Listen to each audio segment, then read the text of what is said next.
The autumn rain had been falling steadily for 3 days when Thomas Mitchell heard the crash. He was in his barn, mending an old harness by lamplight, when the sound tore through the evening sky, a terrible screech of metal and engine, followed by an earth-shaking thud that rattled the tools on his workbench. Thomas was 62 years old, with weathered hands and a face carved by decades of Iowa sun. He'd worked this farm his entire life, just as his father had before him. These days, the work felt heavier. The bills stacked higher, and the future seemed uncertain. But Thomas Mitchell was not a man who ignored trouble when it landed quite literally in his backyard. He grabbed his old yellow rain slicker and headed out into the storm. The small plane had come down in the north field, carving a muddy scar across the soybeans he'd hoped to harvest next week. Smoke rose from the wreckage, mixing with the rain. Thomas's heart hammered as he ran, his boots sucking at the wet earth with each step. "Hello?" he called out, his voice nearly lost in the downpour. "Is anyone in there?" A groan answered him. Thomas found her half-slumped in the pilot's seat. Blonde hair, matted with rain and blood, her green flight suit torn at the shoulder. She couldn't have been more than 40, he guessed, though pain had drawn lines across her face that made her seem older in that moment. "Easy now," Thomas said, his farmer's hands surprisingly gentle as he assessed her injuries. "Can you move?" "My leg," she gasped. I think it's broken." Thomas had delivered calves and set his own broken arm once, when he was too stubborn to drive himself to the hospital. He knew enough to be careful. With the patience of a man who'd spent his life coaxing life from reluctant soil, he freed her from the wreckage and carried her back to the farmhouse. The woman drifted in, and out of consciousness as Thomas cleaned her wounds at the kitchen table, the same table where his mother had served Sunday dinners for 40 years.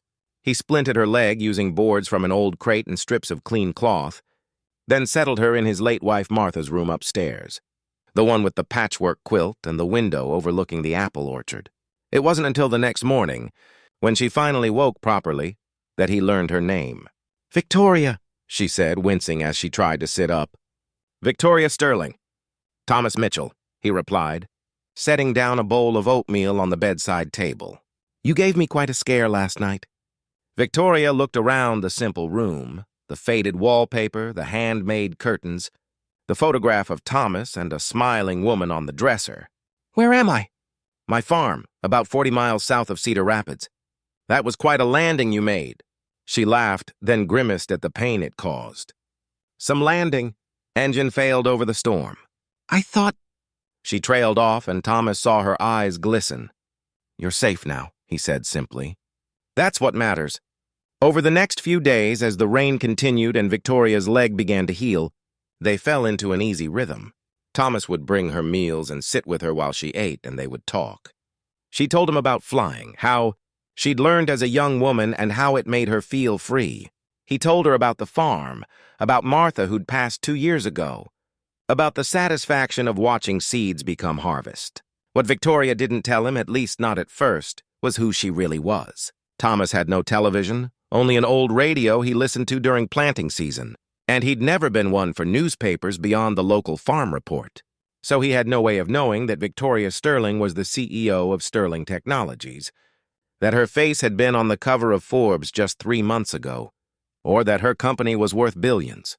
To Thomas, she was just Victoria, a woman who'd fallen from the sky and needed help. On the 5th day, the rain finally stopped. Sunlight streamed through the window, painting everything gold. Victoria was sitting up in bed, looking stronger when she asked, "Thomas, why did you help me? You don't even know me." He looked puzzled by the question. "You were hurt," he said, as if that explained everything. And perhaps it did. Most people would have called an ambulance, the police, something. "Lines were down from the storm," Thomas said. "And by the time I could have driven to town for help, well," he shrugged. "Seemed like you needed help right then, not an hour later." Victoria was quiet for a long moment. "Tell me about your farm, Thomas. The truth this time. How are things really going?" Something in her tone made him answer honestly. He told her about the drought 2 years ago, the loans he'd taken out, the medical bills from Martha's illness. He told her about the bank's letters, about the very real possibility that he might lose the farm. His family had worked for 3 generations. But I'll figure it out, he said with the stubborn optimism of a man who'd weathered many storms. Always have before. That night, after Thomas had gone to bed in his room down the hall, Victoria made some calls on the phone Thomas had let her use. She spoke in low, urgent tones about emergency pickups and private consultations. The helicopter arrived the next morning.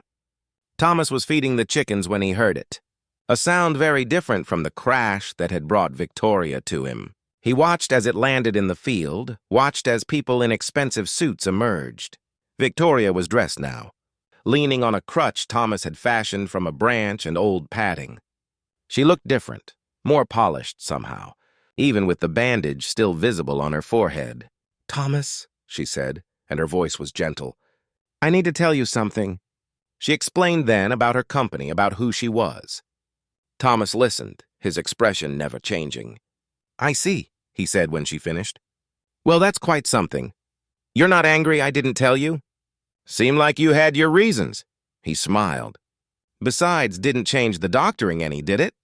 Victoria laughed, and this time it didn't hurt. "No, I suppose it didn't."